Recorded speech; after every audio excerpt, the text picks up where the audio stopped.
and is the valedictorian of his class, some talents he will show you this evening.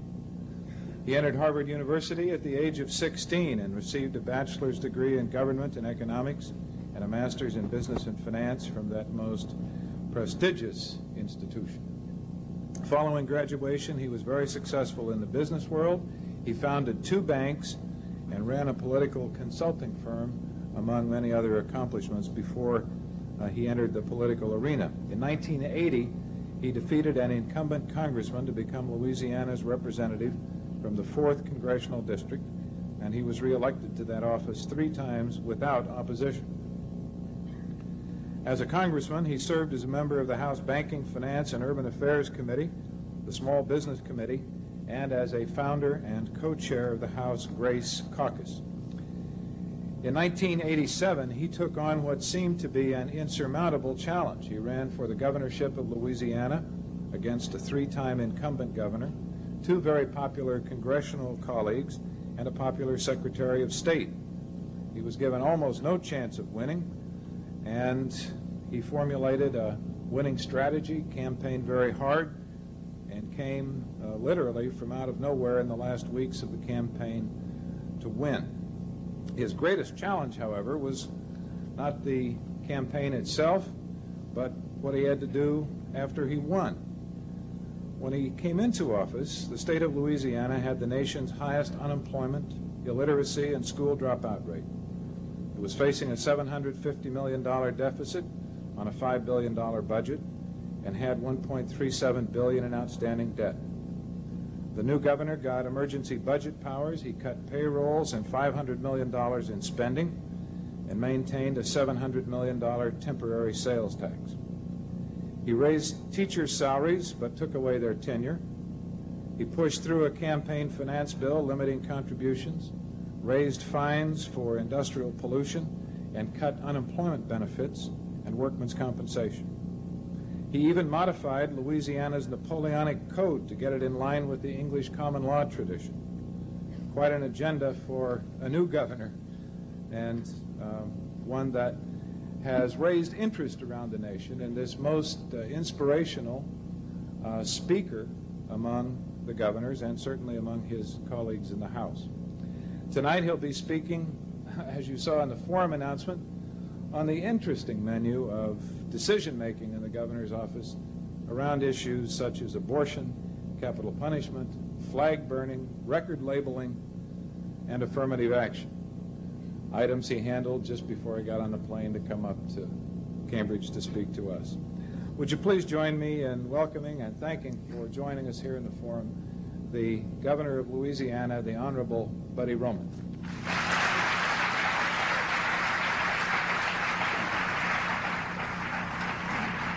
Thanks. Thank you, Charles. You gave the introduction just like I wrote it, and I really appreciate it. No, I'm pleased to be invited back to this great school, and I'm honored. It's nice to return to my home away from home. As said in the introduction, I came here at an early age, 16. My first plane trip ever was from my hometown to Boston in 1960. I built a lot of dreams here, a lot of friendships, and a lot of powerful and positive memories. To those of you in the day-to-day struggle of going to school here, it's no big deal. But to those of us who grew up here and left to raise our families, to slay dragons, to make the earth cleaner and clearer and fairer and more friendly, it's a wonderful, almost overwhelming moment to come back and say thank you. I say thank you to Dunster House and Matthew South, for Widener and Lamont, for John Kenneth Galbraith, Henry Kissinger, Robert Frost, Margaret Mead, Seymour Harris, Professor Caledon, Moss, Pettigrew, and Finley, and many more. I say thanks to my classmates and my friends now scattered throughout a small world, but who stay in touch with me. People like Davis and Silver and Minotti, Schamberger and Kaiser and Weaver and Solomon. Thanks. Tonight's also special because my son is a student here now. I can't believe I'm that old. He's a 20-year-old junior. He's one of my best friends on earth, and I'm proud of him. He's a heck of a lot better student than I was. Chaz, are you out there? Wave, thanks.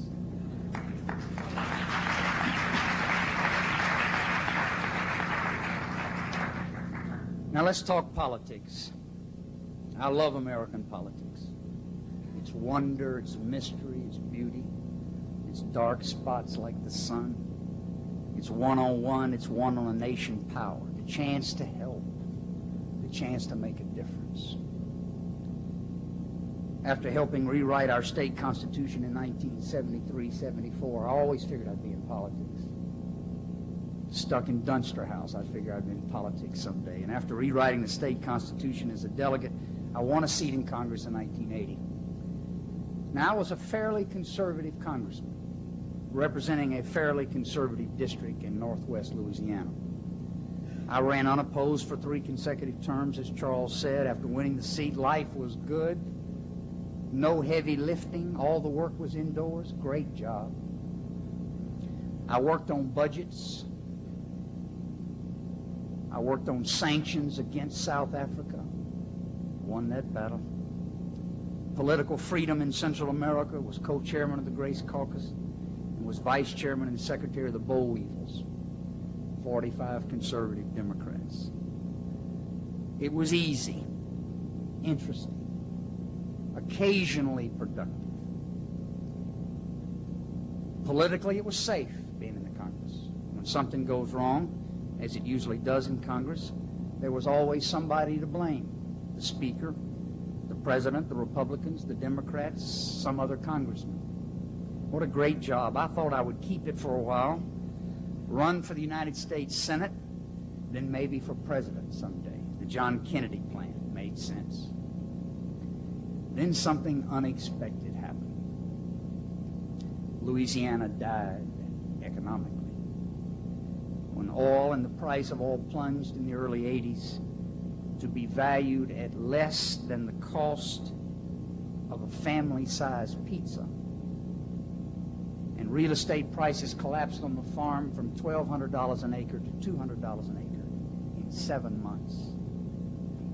Unemployment rose dramatically to the worst in America, and my friends went to live in Dallas, Denver, and Des Moines, and Detroit, and they left home. Not only did we have the highest unemployment rate in the country, we had the lowest paid school teachers, a highway system deteriorating before our eyes, a budget deficit approaching $1 billion on a per annum basis out of a $4.5 billion general fund. State spending was far in excess on a per capita basis of the Southern average. We had 0 state funds in environmental protection, 0, while 4 of our parishes, counties as you say, had cancer rates in the top 10 counties in America. And we had a national image of political corruption and scandal. On and on it went. It's a great and beautiful state, Louisiana, filled with wonderful people, but it had no leadership, no plan, and little hope. So I decided to run for governor, to try to make a difference. And as I said the opening night, my goal was to bring our children home. It's a good dream. So I ran. The experts agreed I had no chance, no way to win.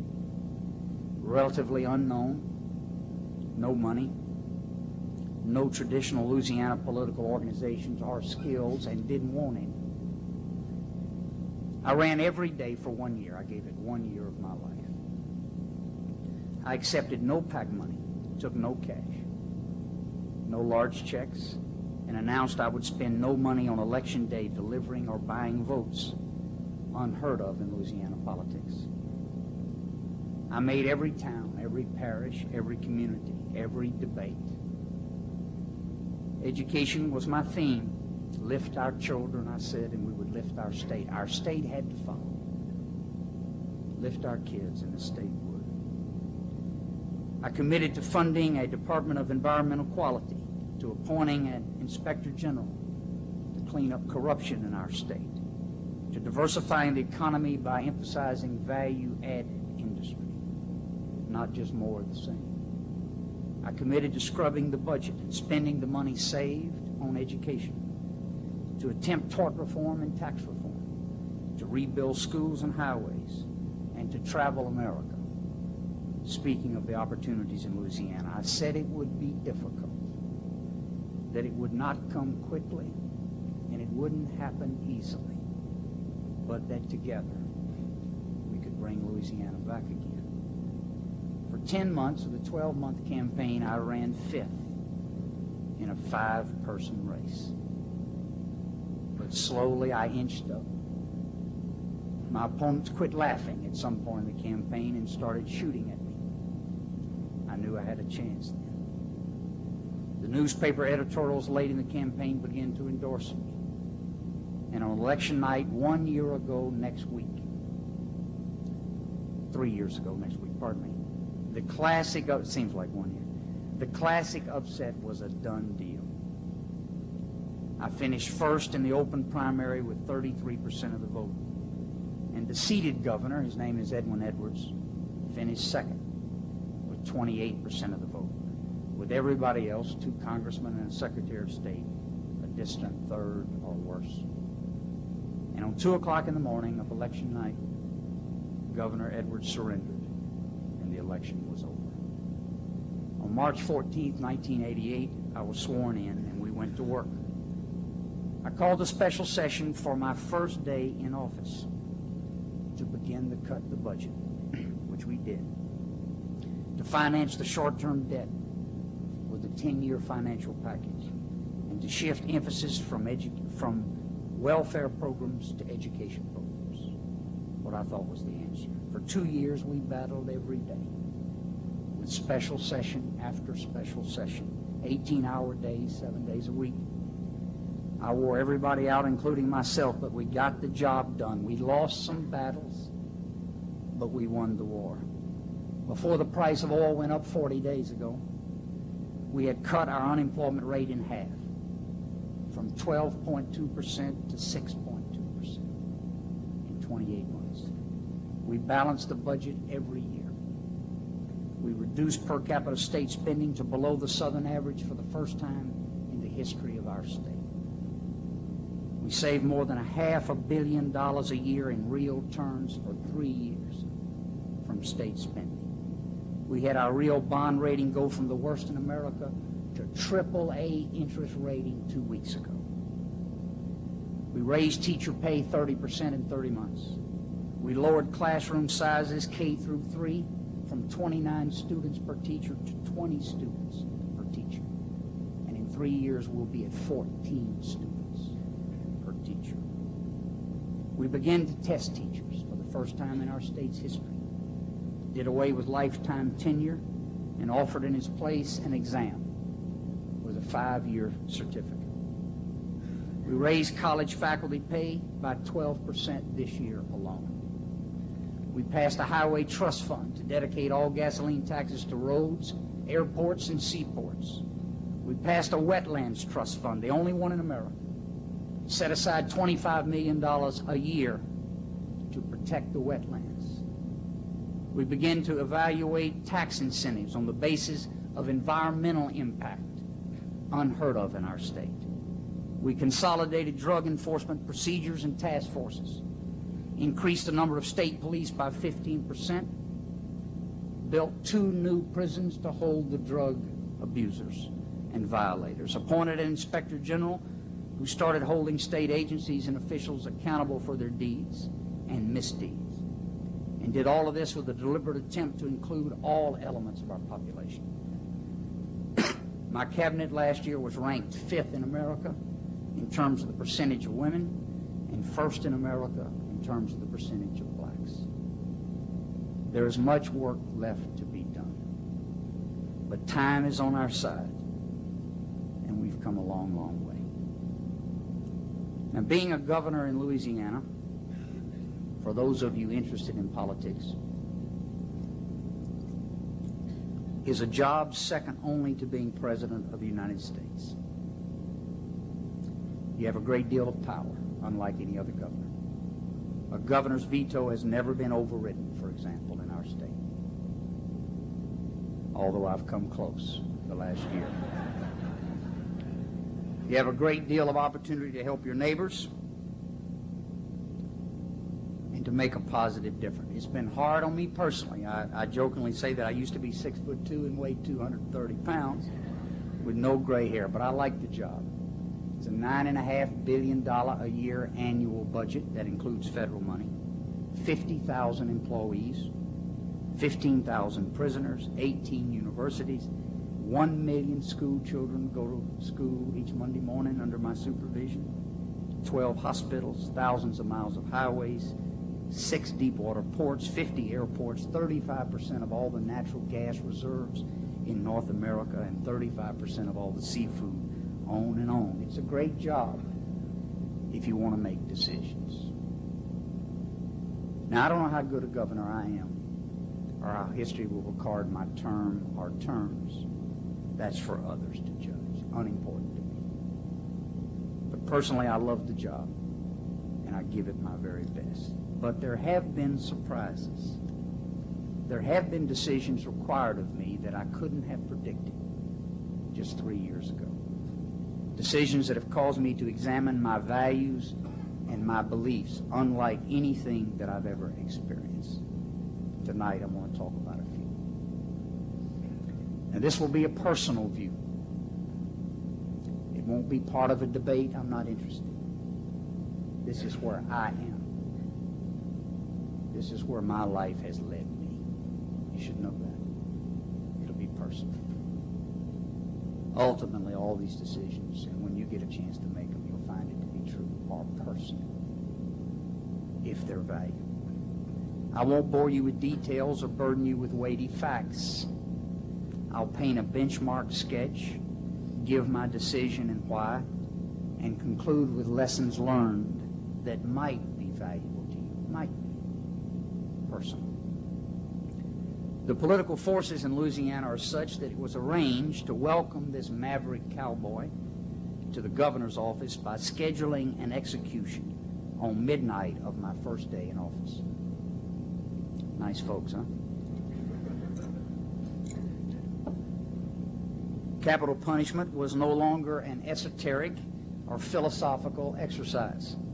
Here it was, first day, my decision, court of last resort.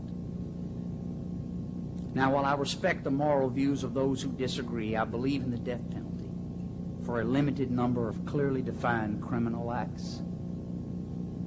I feel that respect for life and the social bond binding a community of humans calls for this severe penalty for those who, without cause or mitigating circumstances, willfully deprive another of life. But because the penalty is unusual, I proceed to examine the final decision with a standard higher than reasonable doubt. I require the standard of no doubt of guilt. I read the court records, the review process, meet with the defense and prosecution attorneys, meet with the family of the victim or victims and the criminal, and speak with the person to be executed if he desires, to give my final decision and to personally tell him my reason why. I take time and give personally so that I am satisfied that justice is alive and at my side. I've had to make 5 such decisions in my 30 months in office. 4 executions have proceeded, and I have commuted 1 sentence to life in prison without parole, the first governor of Louisiana to commute a death sentence since the Supreme Court ruling of a number of years back. Now, although I have an exhaustive review procedure, it has been and will always be the most difficult decision that I make as governor. Perhaps you would be interested in reading a 2-page article in Time magazine of a couple of months ago about a capital punishment decision that I made.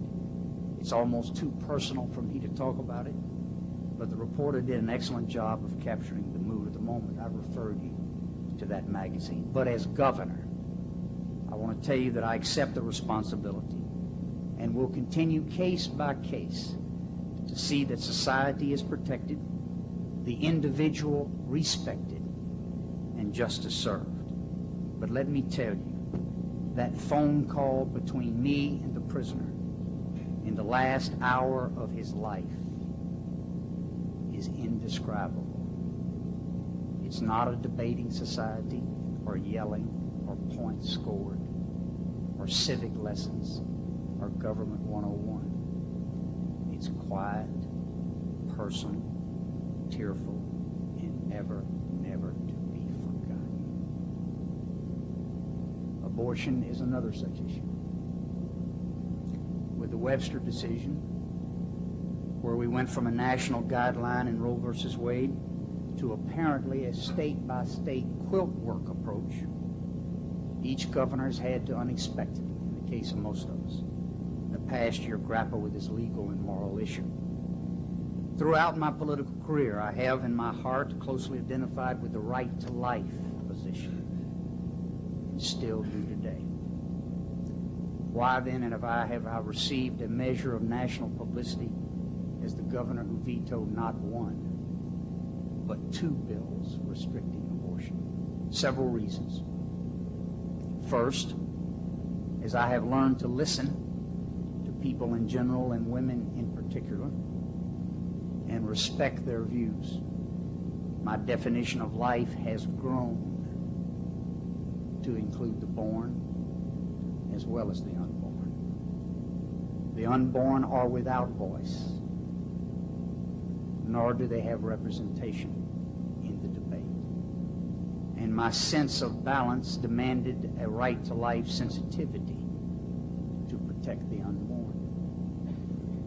But in the last 5 years, I've begun to realize the need to respect and protect the life of the mother, and to expand that consideration to include, at the very least, victims of shocking crimes such as rape and incest. Some choices in the early months of pregnancy in these and other areas seems both fair and personally moral.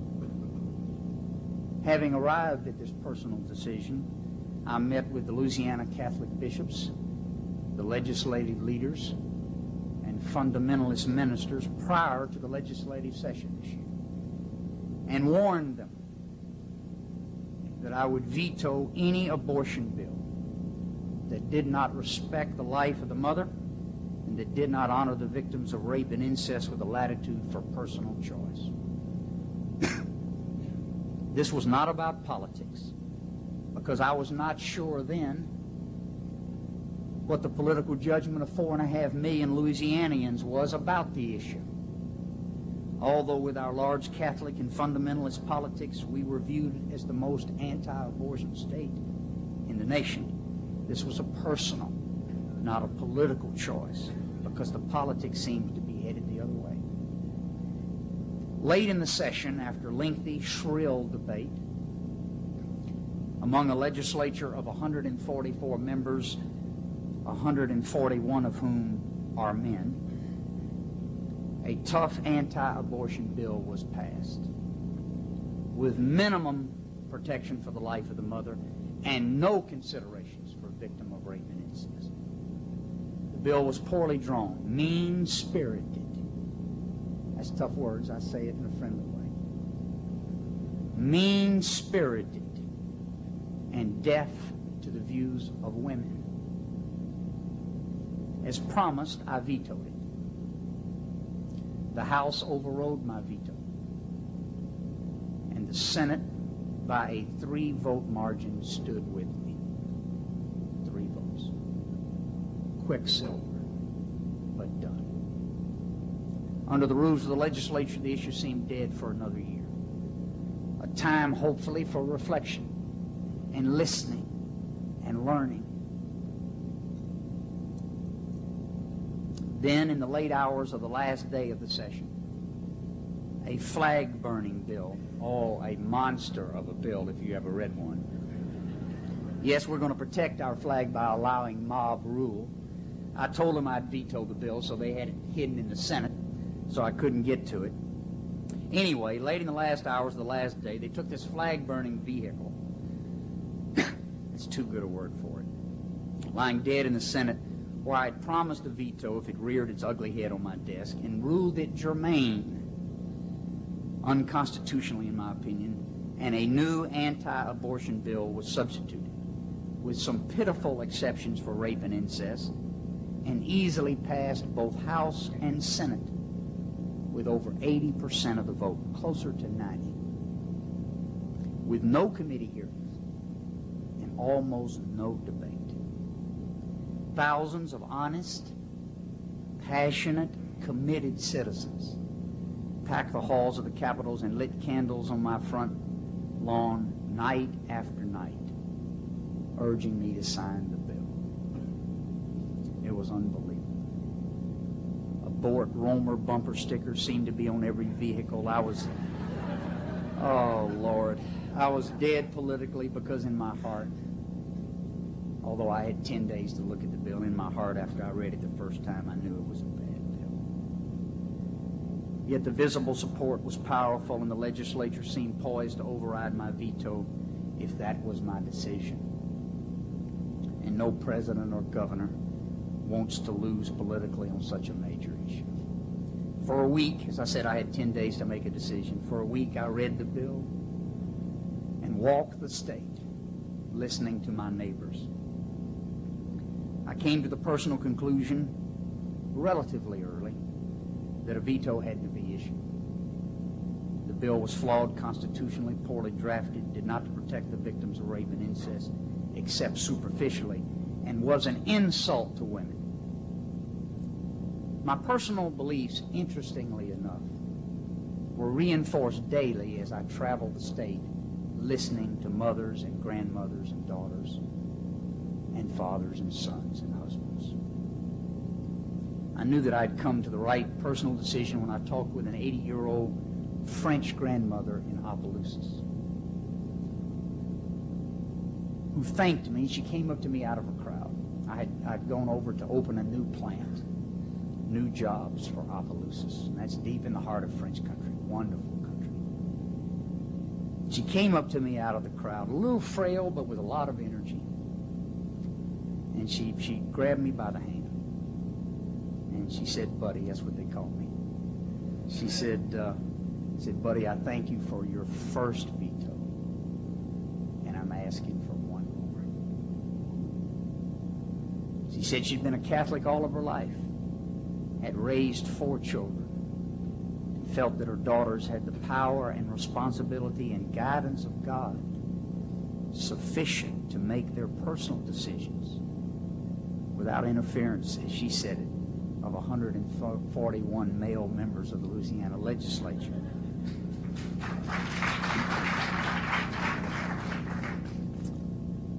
She and I don't remember her name, but I'll never forget her face and her feelings. She and I agreed, and I vetoed the bill in the next 2 days. I fully expected the legislature to call itself into a special veto session and override me. That's what I thought would happen. I did not call a single member of the legislature to poll them to see what they would do. But I saw their votes 8 days earlier. I knew the passion. And I knew they had to make up their own personal mind. I didn't want to twist their arms. It was their decision. But I expected them to override me. Then something surprising happened. The legislature had gone home before returning for the veto session, and they heard from their constituents.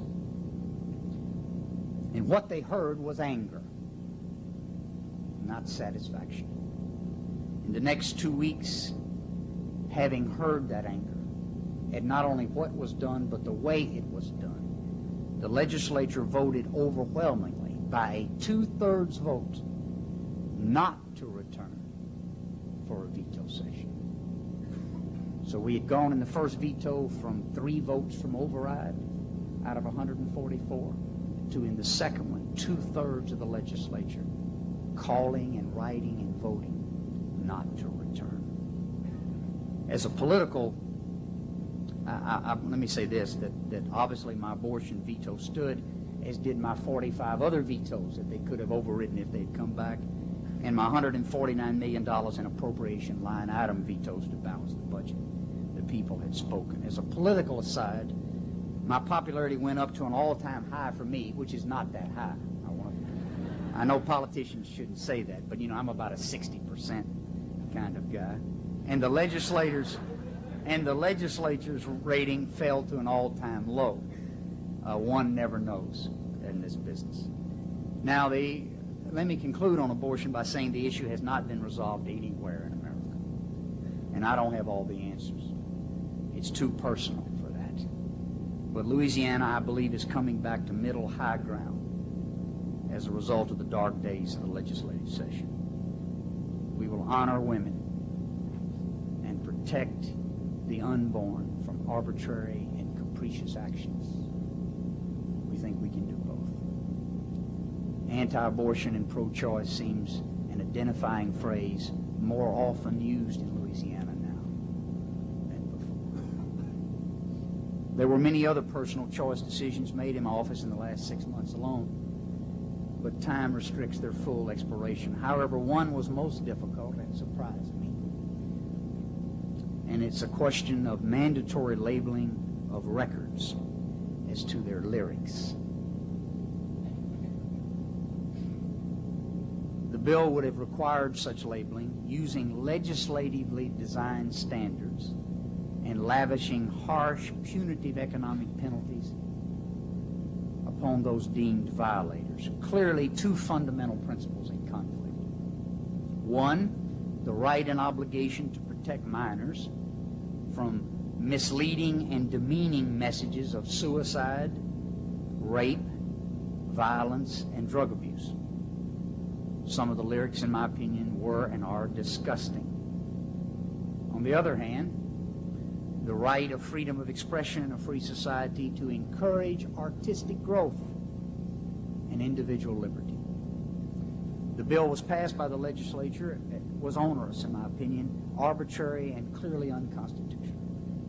And I so vetoed it, but not before gaining a commitment from the record industry to institute a voluntary warning system of labeling similar to the movie industry. Such a system started in America on July 1 of this year. I'm trying to keep the government out of the business of censorship, as it is what people can voluntarily do for themselves. So far, so good. We'll see how the next year goes. Enough of political issues. Let me close by making 3 points of personal conviction that explain better than the facts who I am and how I try to operate as governor. I know that many of you will be directly involved in the political process in the years ahead. A lot of you will probably be governor somewhere. Some of you president. That all of you have a stake in the process in this free country. Perhaps these thoughts will help you somewhere along the line. They're not the final answer. They're just a thought. 3 thoughts. First, I graduated in 1967 from the Harvard Business School. I learned 2 things there, only 2. It's a great school. 2 is a lot for me. You gotta understand that. First, buy low, sell high. In a free market system, it's the best advice. Its corollary is the theory of contrary opinion. When others quit, you start. Robert Frost taught it here in his poem, The Road Less Traveled By.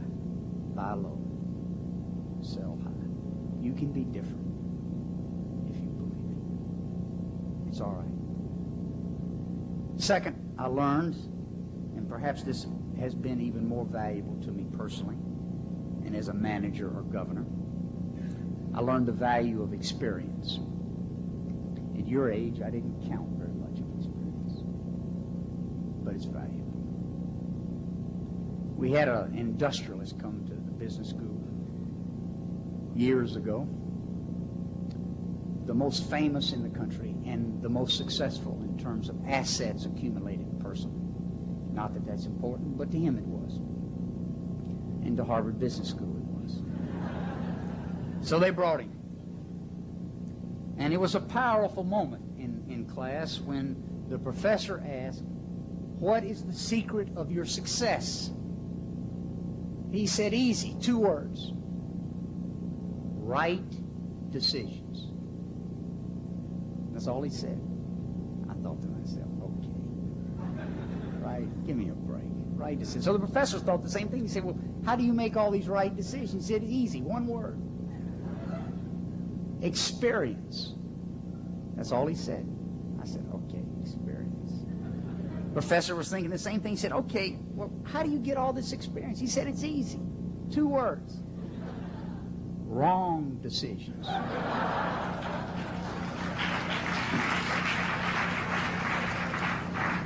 So, my advice, you'll ignore it as you should, is be unafraid to decide. Right or wrong, do your best, but decide. And learn from the experience. Let others around you decide and support their decisions. Ensure their strength and knowledge from experience. It's the only way to build a team. And in politics, you'll be most happy as part of a team. The value of experience. I'm a better governor than when I started. Less smart, less quick. But if you grow from experience, you get better. Be sensitive to it. Second thought. There are a couple of things that they don't teach at Harvard, and I just added this tonight, right before I got here. And I hate to be giving Harvard advice, and I know they'll ignore it too, Charles. But they don't teach at Harvard when I was here, and I believe they don't teach now. They should. First, in politics and in life, listening is more powerful and satisfying and solution-oriented than speaking. We're taught differently. Everybody on earth shares one dream. They want to be heard. If you want to gain strength in politics, listen. Hard to do. We each have so much to say. When you listen, you learn something. And as you learn, you have the power to lead. And as you listen, you build unions with other human beings. And that strengthens you politically, too. Real living and satisfying experiences come not from a debating society format or keeping score. I used to judge myself and other politicians by how well we spoke about the facts we used. Now I've learned to judge myself and them by how well we listen, and by the feeling of closeness and shared values that they have. I survived in the abortion hurricane with no hope by listening, not by the eloquence or the substance of my speeches. Teach at Harvard. It'll help this university. Second, in terms of Harvard advice, it's attitude, not knowledge, that's the ultimate decider of life's pleasures and accomplishments. It's called self-esteem. Knowledge is important and must be gained. I don't paint a one-dimensional world. There's much power and strength in knowledge. But attitude is the key. An open spirit, an attitude of inclusion, which Harvard does not sometimes teach or practice. It's not that we know so much, but that there is so much to know. The only way you can hope to have contact with that knowledge is an open spirit, a spirit of inclusion. I say it's the only way we're prepared to accept miracles, and miracles happen every day. I say it's the only way we can gain energy from others. And most of my life I spent giving energy. Now I gain it. Makes me a better leader. It's the power of spirituality, not of religion. Big difference. Now, I'm divorced. I raised 3 children. I've gone through a political force like you wouldn't believe in my state, with probably more in store for me. But how powerful it's been in my life to change my attitude from when I walked out these doors to when I came back 25 years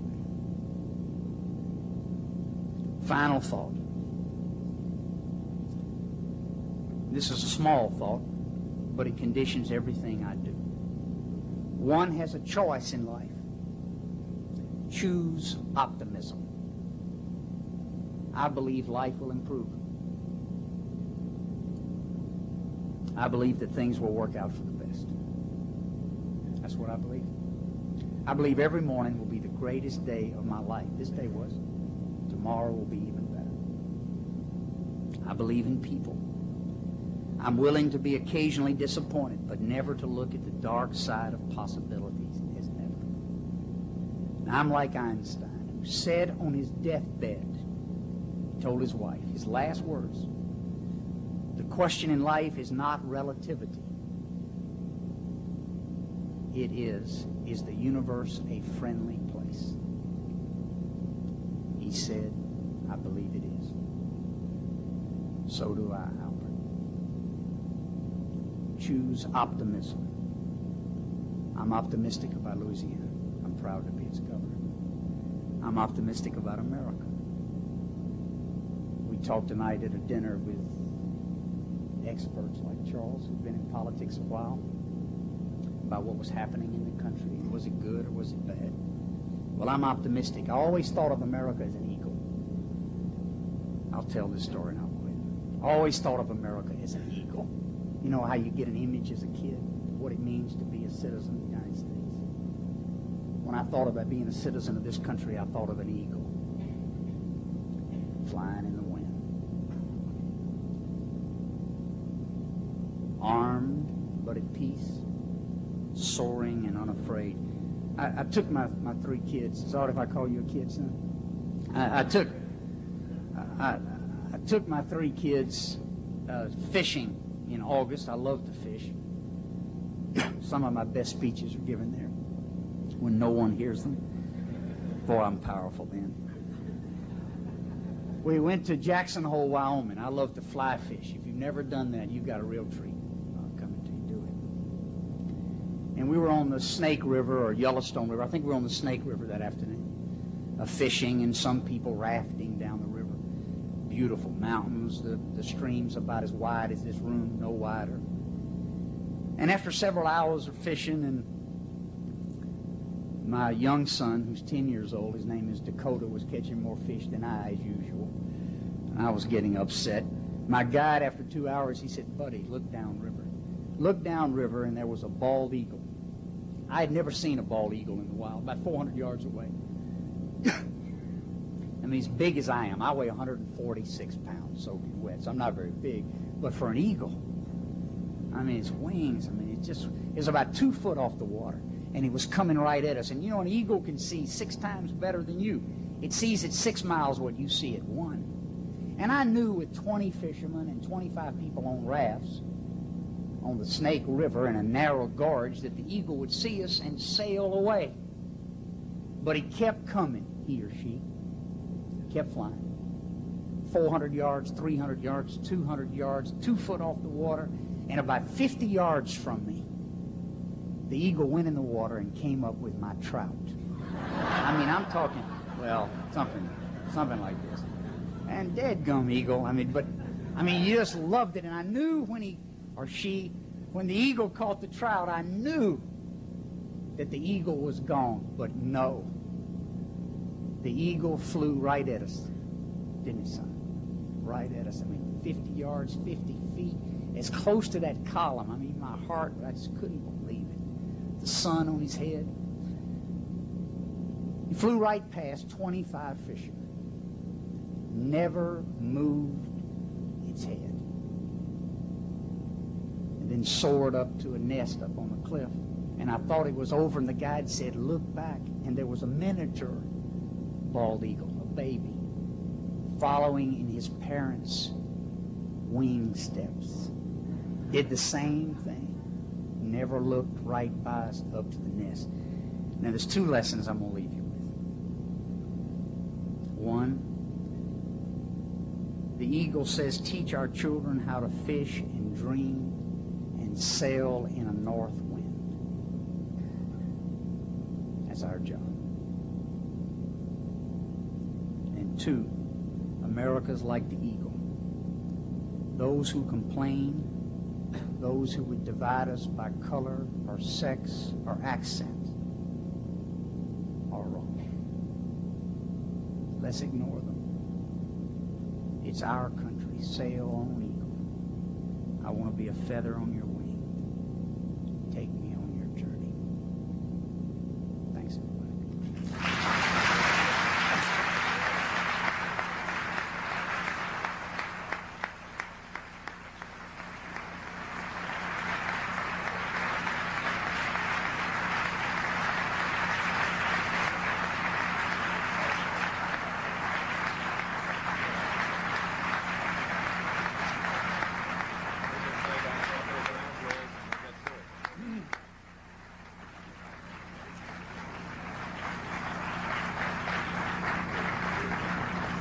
Thank you very much, Governor. We have plenty of time for questions and thoughts from all of you. The microphones are here.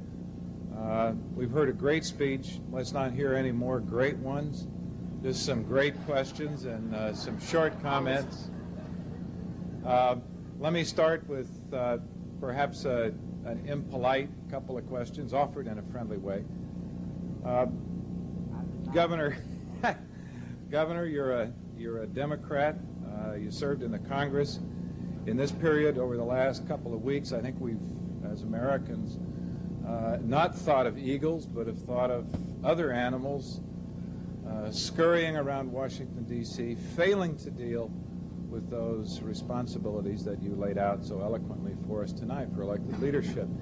And as a member of the Congress, you voted most often, more often than any other Democrat, with the Republican administrations on their economic policies, which today most Democrats and lots of Republicans, including people like Kevin Phillips, are standing up and saying have so dramatically divided the country, rich and poor, have worsened the situation for so many Americans that I'm surprised you didn't mention that.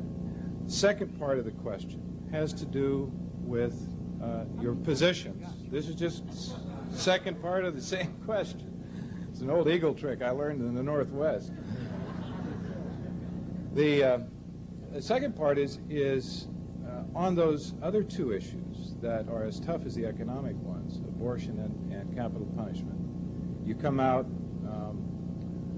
pro-life and pro-capital punishment without the lace of your surrounding comments. Those are two positions that are tough for somebody who's going to be running for president someday, perhaps. Maybe tough for somebody running for governor. Is it possible in our country, with the political environment as it is, for you to have those positions, to be successful, and to just kind of wish them into a more mild setting than they actually reside in the political environment? To answer your second question, can you be successful and hold those views? I don't know. You can be honest. And you have to be careful with the labels, I think. It's always dangerous in our business, those of us in politics. We reduce everything to a slogan or a word. I mean, that's like pro-life. I'm pro-life, but I think pro-life does not limit itself to the stringent and shrill cries of those on the far right who would say that the life of the mother is unimportant, and some say that. I reject that. So I try to get some balance in that real world. Can I be successful at it with things like capital punishment? I'm not sure. But I cannot say what I don't believe. And I believe that occasionally, that when crimes of violence are committed against society, that I think that is a form of punishment that we ought have in our options, and I won't eliminate it. I'll use it occasionally and with purpose. Can you be successful holding the views I have? I'm not sure. My views have changed over time, and I hope they will continue to do so. I want to be honest about that. I'm not now where I'll be 5 years from now. I continue to grow and learn. As I've listened more, I'm growing more, so maybe it'll happen faster. But your first question is even more. Your second question is impossible to answer, but I've given it my shot. Your first question is difficult, but it's right where we are in the Congress now. I mean, I think the budget process is a disaster. I think the president needs to lead, and he has demonstrated. I have minimal high regard for his leadership at the moment on budget issues. His budget solution was too little, too late, not innovative, punitive in its tax portions, particularly for people at the lower end of the economic scale, and there was no sizable reduction in the deficit. As far as my supporting as a Democrat Republican economic issues when I was in Congress, I would do so again if I thought them right. Like their emphasis on the marketplace and competition and preparation. Would like that they add some emphasis for equal opportunity. Would like that they reach out and bring those who are not now on board. Felt that what the Republicans started in the 80s, they didn't take the second step to finish, and that's to clean the budget up. The president consistently signed budget bills and appropriation bills out of balance, overblown, let the defense run absolutely wild in its expenditure of money. So hindsight would say that we should have been more cautious in the first step if the second step weren't taken. But frankly, a three-step plan as outlined in the early 80s made sense for America. I remember the feeling of economic angst and anxiety in the country then, and Ronald Reagan had part of his message directed in the right place. The execution was terrible, and much of his message was misplaced. But the economic portion made a lot of sense then, and makes sense now if we finish the package. Certainly the Ted Kennedy approach of we can tax our way to prosperity, which was the approach in 1981, that was the choice, makes no sense economically. None. It's got to be a better way. Let's start here, and just give us your name and where you're at. Okay, well, Governor, I'm Jim Saylor. Hey, Jim, where are you from? I live right here in Cambridge. I work at the business school. Do you? Yeah. You're a brave man. Go ahead, Jim. I'm just I guess the end of your speech, you mentioned people that divide, and certainly it seems you have a big problem in Louisiana now with perhaps the person who's one of the most divisive figures in politics today, David Duke, now has got 44% of the vote when he ran for the U.S. Senate. And I'm just wondering, you also talked about your optimism, is that everything's going to work out. And David Duke seems to be a rising star, unfortunately, and not a sinking one in Louisiana right now. And I'd like to hear your comments on that. Oh, okay. Your points are well made. Here's where my optimism comes from. He lost. Everybody who runs against that particular senator gets 42, 43% of the vote. He happens to be a good senator, by the way. Good friend, honest man. But not a passionate politician. Accused of being more interested in Washington than Louisiana. You know that happens in races. But Duke gets that traditional anti-Washington vote. But he does add other elements, darker elements, more uncomfortable elements, and will have to be dealt with over time in honest and open debate like this in our state. And it looks like I'm charged with that responsibility. I accept. And I think that the people of Louisiana will, when they get over their anger at Washington, D.C., and when they talk about something closer to home, will sort through the truth and things of value. And I await the next campaign. I run again in a little over a year. That'll be time for all warriors to paint their faces, pick their mounts. It'll be a great race. But I think we can win again on the same basis of honor and values, and take Duke on head on.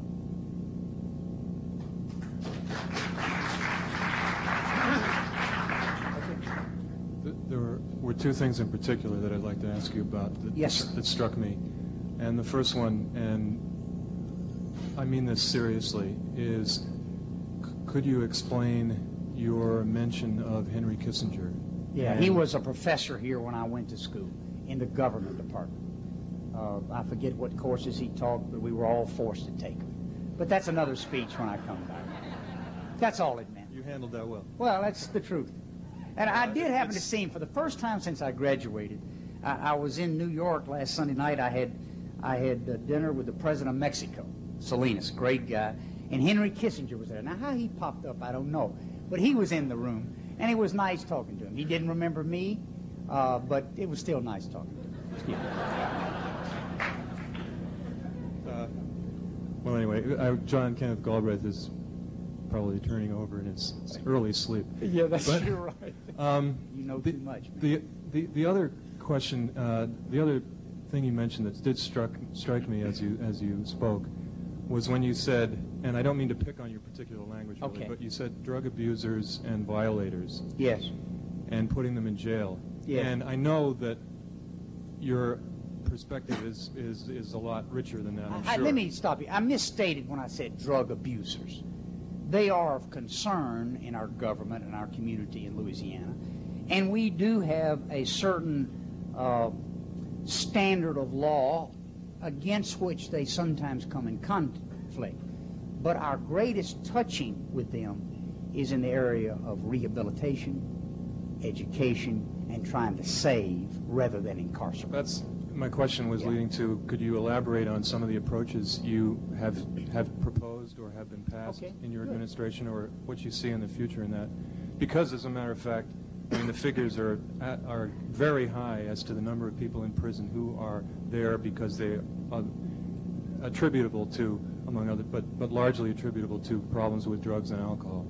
As high as 70% in our current prison population, which surprised me when I discovered that figure in the last 2 years.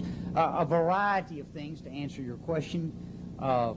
We seem to be in the pathway of a trade route from out of the United States to the heartland of America by aircraft and other sources. So we're working with the federal government, one of 2 or 3 states they've targeted for federal money for interdiction purposes, Coast Guard, Army, Air Force, Naval personnel working with our state police. We've set up state police narcotics forces for the first time within our state police, patrolling our highways. We're spending an extraordinary amount of money, more than ever before, on education in our schools. We've designated legally drug-free school zones, that if there's a violation of the law within that zone, punishment is swift and twice as harsh that it would be outside the zone. We passed a constitutional amendment in our state last year that will allow the property of drug dealers to be confiscated even though it was not itself used in the trafficking of drugs. We tried to take the profit out of drugs for dealers. In the past, they would use motorboats and airplanes to trade the junk, and when they got the profit, they would buy homes and property, and we couldn't touch their homes or property, just their aircraft and their motorboats. Now, under state law, we can touch all of their property and do so with glee. We've tried to divide the problem into its component parts. We include, as part of our education package, questions of self-esteem among teachers and students. Those therapists with whom we work in the mental and education part of our program tell us that persons of low self-esteem are susceptible to the forces of drugs. Those with high self-esteem do not have that problem. We try to work that in with our teaching corps. We teach our prisoners how to read and write, many of whom are illiterate, try to find them jobs before release from prison, a variety of things. And the last point is that we try to coordinate those activities with somebody in my office and somebody in the legislative office who works together with law enforcement, educators, concerned parents, and reformed users as to what we might do next. Did I just tell you we had the answer? No. But that's what we're trying to do.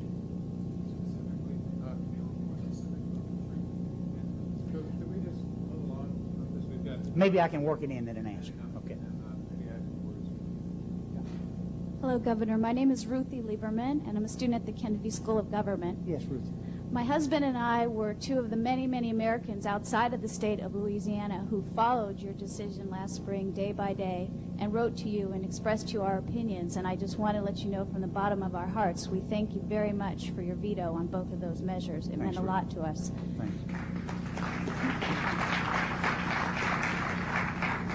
But I came here today to listen to what you have to say because I'm certainly not resting easy for a number of reasons. Just this week we have sworn in a new justice to our Supreme Court, and the balance is very much up in the air. I really respect what you have to say, and I was very touched by the way you had to say it. But I have to say I'm very curious to know what you consider to be a good bill that regulates abortion. You mentioned the two bills that you vetoed as bad bills. But I think many of us want to know what you consider to be a good bill and what you might be signing in the coming year. I'm not sure. I'm deliberately open and ambiguous. I've gained so much in looking at what other states have done and tried to do unsuccessfully, in my opinion, and what we've tried to do. I'm going to hold that question open. Perhaps there is no such law for a personal decision like this. Perhaps the broad guidelines as set forth by the Supreme Court. I think we can do better. I think I speak for most of my constituents when I say that abortion on demand or some flip and easy access is not what they're comfortable with. Now, where we go from there, I don't know. We listen, we work. Our session begins in April of next year. I expect to see you on or before that date with your ideas. Okay, thank you. Hi, Governor Romer. Hi. I'm Betty Walker. I'm from Winfield, Louisiana. Hey, and my Betty. brother is Stuart. Oh, is that right? What a great guy he is. Y'all excuse us just a second. Stuart used to be my budget guy. And when we ripped the budget apart and redid it, I'm going to send him to Massachusetts next week. No. I'm just... What are you doing up here? I'm getting my doctorate in education. Are you? Well, I'm real pleased to see you. What's your question? I hope that you get reelected. As of today, what's your strategy for... I'm not sure yet. I do that quickly and fairly easily. I mean, that's what I do. But I'm not into that right now. I'm not into the politics of it. I got so much to do in the next 3 or 4 months. I'm going to let others beat their chest and yell and scream. I'm raising money in my own quiet, low-check way. I'll have $1 million by around Christmas, and then I'll probably do another $1 million quietly, about $2 million. I always spend less than my opponents. So I'll get the money out of the way under my rules, which are tougher than state rules. And then I'll turn to the politics about the time of the session next year and give a heck of a speech at the joint session and start it from there. But not to worry. It'll fall into place. Thank you. Thank you. Yes, sir. Governor, my name is John Jameson. Yes, Incidentally, John. I'm from a place that considered Louisiana a Yankee state, Mississippi. So, All right, John. Well, but wanted to tell You know, you... you sound a little funny, John. I don't mean to. I know I sound so urbane, right? I know, I'm a little slow, but people bear with me. You're doing good. Tell you one thing over at the business school, I think we're getting a little more for our money these days. They've taught us a third thing, and that's What's that? The United States isn't too competitive these days. And I had a specific question to you. We talk about capital, different things, particularly like financial capital, but I think what I'm really interested in hearing is about human capital. Good man. In particular, if you go back from the days of Adam and Eve or Cro-Magnon Man or wherever you believe the first organization of people was. Now, there were 2 Mississippians, by the way. Yeah. To today. I'm not talking about Adam Eve. I'm talking about all those Cro-Magnon men. Oh, excuse me, John. North Louisiana, but That's right, North Louisiana. But our society is the first one in the history of the world in which the poorest group of people are the young. Something like 25% of Americans under 6 years old are poor. They go to doctors only when they're real sick. Teachers call their parents only when they're desperately in trouble. And I'm concerned about that both from a moral standpoint and from a competitive standpoint. We've got all these people who are not only productive for our country, but who are actually, need help. And you say you're optimistic, and my question to you is, how are we going to help reduce that and bring these children in and all right, give them? Before I answer, what would you do? Now, I'll tell you what we are doing, but what would you do? What do you think? How do you get through to that? I tell you, I was the only liberal Democrat in Newport, Mississippi, and I came up, believing that you left the state. That's what you did about it, John. And I'm going back. Okay, good. I'm going back, but a lot of what I've realized is giving people checks and a lot of these transfer payments that I thought would work, had worked. I mean, the question is how do we make families productive? Yeah. It's difficult. Well, you ask a tough one, and it's a subject that some person smarter than I would spend an hour before a group like this really getting into it. But let me tell you from where I come. To me, America is not as competitive as it ought to be. We've got to realize that there'll always be a Singapore, someplace that'll do it on a per hour, per labor basis cheaper than we. So we've got to compete in other ways. We have to be faster, more flexible, smarter. Our workers have to be able to be retrained more often and taking less time. To me, that there's wrapped in that answer of competitive reality is the desire for education. In Louisiana, we work, as does Ray Mabus in Mississippi, a great governor and a good friend. We work together on matters that relate to the lower Mississippi Valley, as you know, with Bill Clinton in Arkansas, another great governor. Illiteracy in the workplace, in the family unit, the use of technology. As you know, I'm head of the Southern Growth Policies Board this year, 14 southern states and Puerto Rico. And we're emphasizing in our fight against illiteracy and our lifting of our children in education, the use of technology. I wish I could bring to Harvard, Charles, for you to see IBM happened to develop this program, a program on English literature about Alfred Lord Tennyson's poem Ulysses, which I took when I was here, didn't understand it then. They've developed I think a 2-hour program, computer-driven, software-based, interacting with a 7th grader or a 10th grader. The power of it and technology. Our children are not afraid of computers. We are.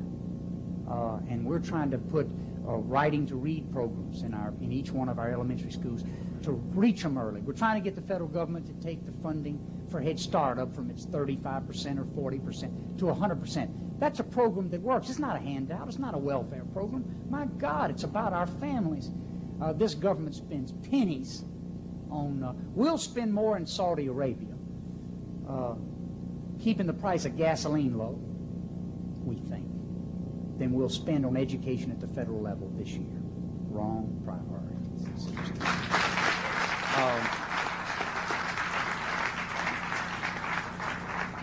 And I promised myself I wouldn't get into that, so ignore it. I made myself a promise. I got enough to do.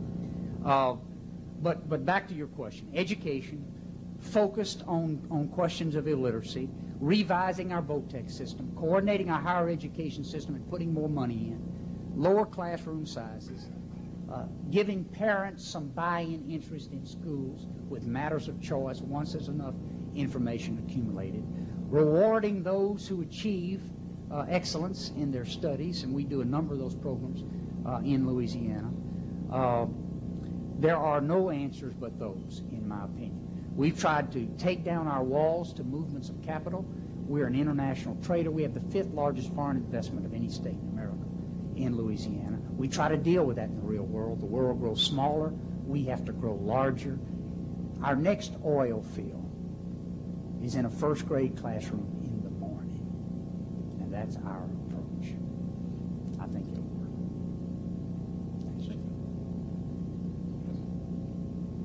Thank you, Governor. My name is David Saylor. Yes, David. I was particularly drawn to your description of your success in bringing Louisiana back from recession. It's a purely an academic issue around here. Right. Right. I'm wondering if you passing concern. That's right. You know, no on three. I'm wondering if you could describe the effects of the state employee layoffs and the cuts to unemployment and workman's comp that you addressed, both on the state and on the people who receive the pink slips. Well, we still provide unemployment benefits and workers' comp. I don't want that to be exaggerated in either the introduction or what I say.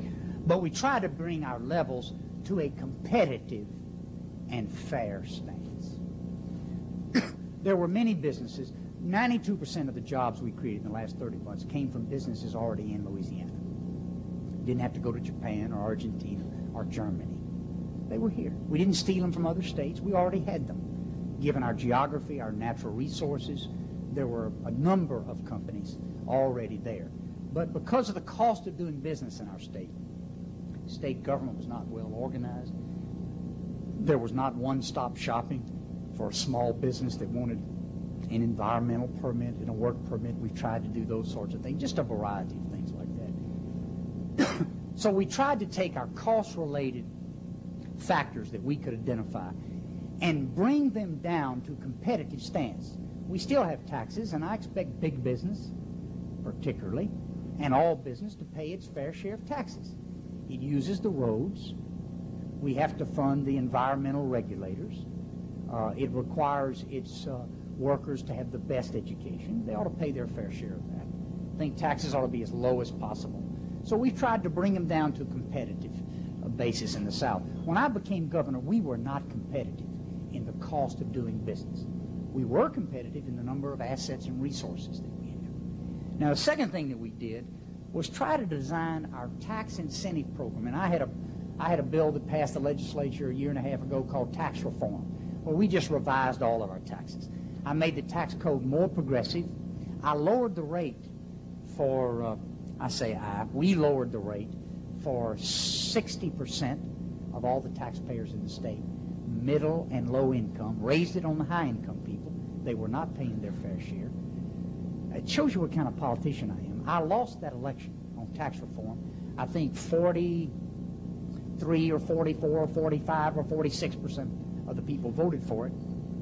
But the ones at the top with the high incomes where I was going to raise the tax voted yes. The ones at the bottom voted no. I did not do a good enough job of explaining the shift, and that was my fault.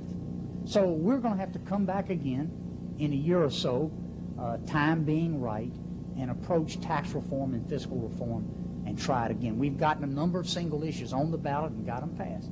But that's our approach. Value-added industry, small business, use of colleges and universities, emphasis on education, a tax code that's fair, and working the companies we already have first, not running around the world for new smokestacks, working our own companies first and working out from there. I'll give you one example. When I took office, there were 7 garment manufacturing plants in the state, all closed. After some negotiation and many wonderful speeches, all 7 of those plants are open. We took them one by one. And for the benefit of those communities, worked with the companies to reopen the plants. And companies will tell you that in plant after plant, their most productive plants in America are in our state.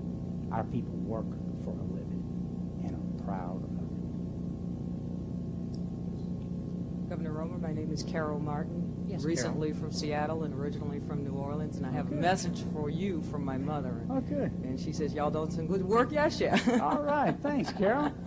But she also said to tell you that she didn't vote for you in the last election, and she's I'm biding worried her about time. the next election, Carol. I won that one. she's biding her time and watching what you do. She really appreciates what you've done in education in Louisiana. Okay.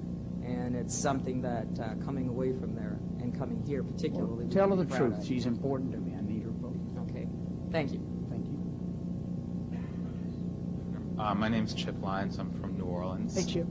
I have a question that relates to your next race and also to David Duke. David Duke did a lot better than people thought he would against Bennett Johnston, about 10 points higher than anyone thought he'd do.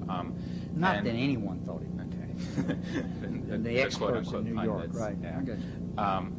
And the issues he was running on were basically those of, I guess, economic frustration and what was basically thinly veiled racism and his attacks on affirmative action, minority set-asides, welfare issues. Right. The opposition to him talked about his past, which seemed like a good thing to do, talk about the fact that he was a Klansman, that he was a Nazi, that he hadn't changed, but it didn't really seem to work. People seemed to ignore that. If you were running Bennett Johnston's campaign, would you have done it differently? And when you run for re-election, what do you think you'll do? Because he's probably going to run for governor. Well, I don't know that he will run for governor. I mean, it's a free country, and if that's what he wants to do, he ought to be encouraged. In the last 30 months, he's run for president. He's run for head of the Republican Party in our state. He's run for state representative and United States senator. So it wouldn't surprise me to have him make several more races. So I won't answer that part. We'll just have to see what happens. But would I change something that Bennett did or didn't do in the last election? A Greek philosopher once said that you never cross. He was talking to the generals of the Greek army, and they asked him about how to cross this river, and he said, "Be careful." He said, "You never cross the same river twice.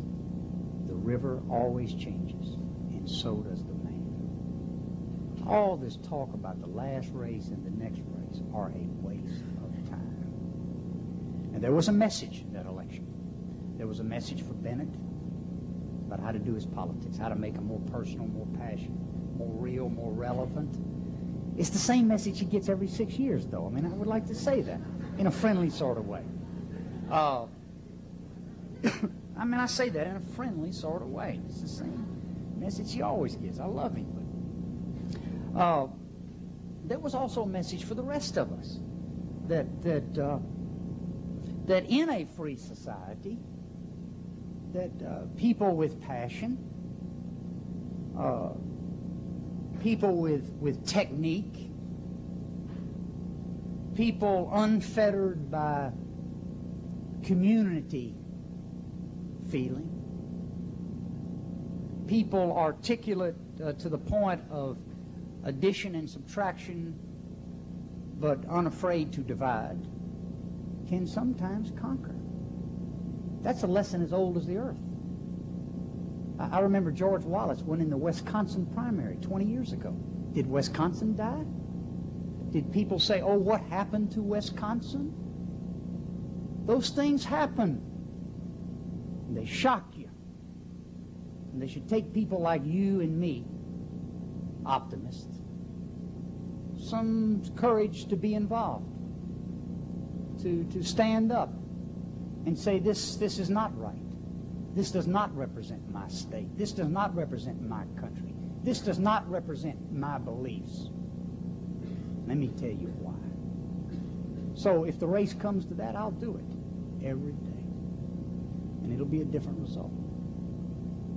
Okay. We have about 5 more minutes. Who's standing up here who wants to ask? I can see you. We've got, what, two more? Well, listen, if they're real... I'll try to keep it short. Okay, great. Let's try to get all those in. Governor, my name is Nick Medina. Yes, I'm a second-year student here at the Kennedy School. Congratulations. I'm from Miami, Florida. Good. Governor, you put that image to us about your conclusion about the eagle, big and bold, coming into the river. You know, and you said how to describe America, and you said how you wanted it to ignore, you know, all the divisionness about sex, race, color, etc. That eagle is diverse, and it's becoming more diverse as we go on. It's true. You know, that eagle can even sing rap and probably speak Spanish in quite a few years. Yeah. Sir, I'm trying. You talk Nick. about capital. It's hard. This rap is hard for me, man, but I'm trying. Sir, you talk about capital punishment, you talk about abortion, but of all the topics that were put in the forum paper, you did not talk about affirmative action. All right. Could you please share with us your views about it, and how do you practice it? Okay, good. It's just a question of time. They gave me more subjects than I could handle. I believe in it. I believe that it's as old and as decent as our country. We've done it for veterans. We've done it for those who had ability and desire and willingness, for some reasons were left out, shut in, shut down. It can't be a permanent solution. It's got to be a transition point. People must graduate from affirmative action programs. It's got to be based on willingness to learn and be involved. It can't be a quota system. I believe that's unconstitutional. But it ought to be an outreach program to include in a growing economy places for people who have the desire and ability but were not included for reasons of racism or sexism, which existed in this country and in some places, in some parts, and maybe all parts of the country, still exists to an extent too high for you and I to be comfortable. Now, in Louisiana, we struggle with them because many of these programs do not work. And many Louisianians and Americans are fed up with the quota system, are unhappy with, I'll take from you and give to her or him just because they're of a certain color or sex. I share that feeling. There's a better way to do it. What we have tried to do is when we have an expanding program, like our highway building program that we're doing in the state, over $1 billion. We're trying to meet the new guidelines of the Supreme Court to include minority contractors and subcontractors, women, blacks, and others who live in our population, to participate on a competitive basis. No giveaways, no winking, oh, you don't have to be any good, high standards. We've tried to rework our programs. Our programs have gone from less than 3% in these areas to almost 10% now. And that's where I hope they'll stay. That sort of year in, year out, short-term, limited period which you experience the program and the benefits, and then you graduate, and then you're on your own in America. We're not interested in those who make a lifetime or a habit out of set-asides or affirmative actions to exist. It's time to graduate, and we provide the ancillary services that yield graduation to businesswomen and to businessmen. University help, one-stop shopping in state agencies.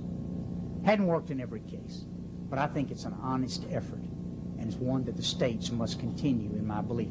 We must listen and be sensitive to those who are tired of being ripped off and welfare-driven. I share some of that feeling. We started, one of the few states to have started in America, workfare reform in our state. That's going into effect this month. So we're looking at our welfare programs and looking at our affirmative action programs, and not asking should they exist, but asking do they work? If not, how can we make them better? Thanks. Governor, my name is Richard Smith. I'm from Yes, New Richard. Orleans. Are you? What do you your do, address. Richard? I'm a junior at Boston College. Are you? Good. Probably not too familiar with this audience. But, No, that's good. Good school. I heard your address 2 years ago at Sacred Heart University. Oh, did you? You called for education, and you called for people to come back to Louisiana. Yet I have found myself up in Boston, very far away from Louisiana. Yeah. I would like to ask you what you're planning to do with the Louisiana school systems, primarily the university system, and where you think our advantages would be for the educated people who have gone away to schools to come back, where the carrot is, the incentive for us to come back to the state. Good. Quickly, and I'm running out of time, okay? And I appreciate your question. First, more financial assets for our colleges and universities. We were about $300 million per annum below the Southern average on a per capita basis for expenditure for colleges and universities when I took office. We're trying to bridge that gap and get to at least the Southern average and then beyond. Money is part of the answer. But it's not the only answer. Management is part of the answer, too. We're trying to restructure our college boards, we have 4, to a single board to open our universities and force them to have contact one with the other. I think it makes them more powerful. Now, the message for those who have flown away, it's not for everybody yet. I mean, I can't tell you that all the problems have been solved. But that's why I would ask you to come back. If you're going to wait till it's perfect, I don't need you then. We'll have too many people. I want you to come out of love. I want you to come because there are problems yet to be worked out, and I need people like you. That's why I want you to come. I want you to come if you like a challenge, because I know if you come on that basis, you'll come ready to stand beside me and get it done. Now, I want you, but I want you the right way. We have more jobs than any time in a 10-year period of history. We're running a good government. We're improving our schools. You know what we're missing? Come home.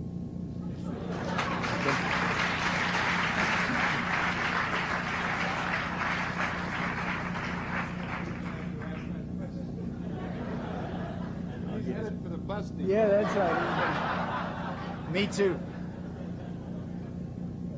Governor Romer, my name's Carranza Pryor. I grew up in Shreveport. Hey, Carranza, Catherine Shreve High School. Exactly, huh? DAR, good citizenship. You're a great American, Carranza. How you doing? Just fine. My question actually is really related to the one that was just asked, but it's more specific with regard to the role of Southern University, the largest black university in the country, in this streamlined approach. And do you think it might be better, that the state might be better served if Southern University were allowed its present degree of autonomy in attracting blacks particularly, and serving a function in Baton Rouge in the state as the AU Center does in Atlanta or Howard University does in Washington, D.C.? There's a powerful role for Southern. Many great elements to the university right as it exists. But more should come forth, I think. I look for a larger role, more powerful. I do look at a role not divorced from the rest of the state, however. It, too, with taxpayers' dollars going to it, has a responsibility to serve all of our citizens, regardless of their color.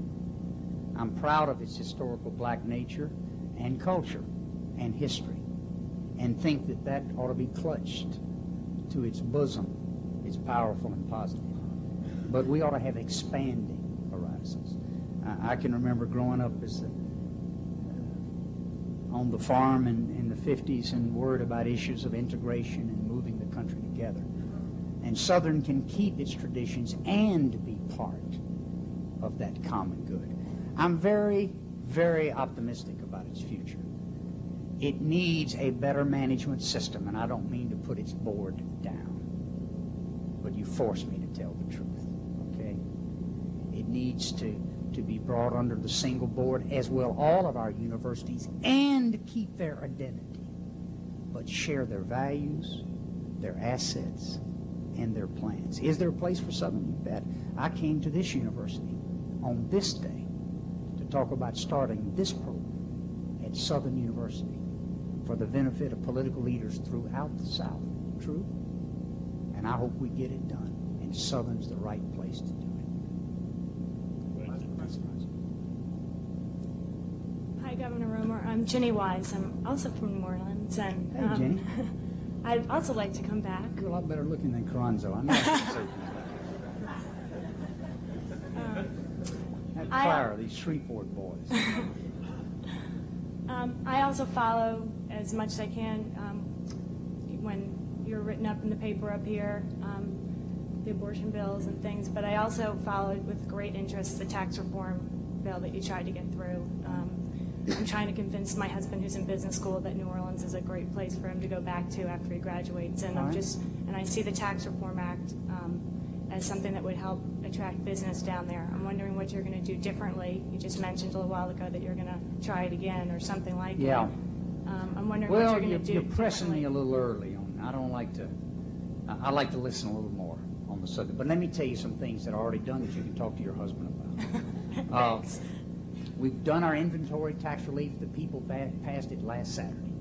I had it on the ballot, and they passed it in overwhelming numbers. We've got college and university tax incentives to work with business for the first time in our state's history. We've done a variety of single-shot issues that were part of the tax reform cluster. So he should know that we're about 60% there. Most people haven't kept score, but we're about 60% there. The other 40% is more difficult. I'll have to be more careful. I got to listen a little while longer. But having done the 60, we're in better shape than any state along the Gulf Coast in which he could locate his business. New Orleans is the place to be. Okay? And tell him to call me. I take those phone calls. Thanks, everybody.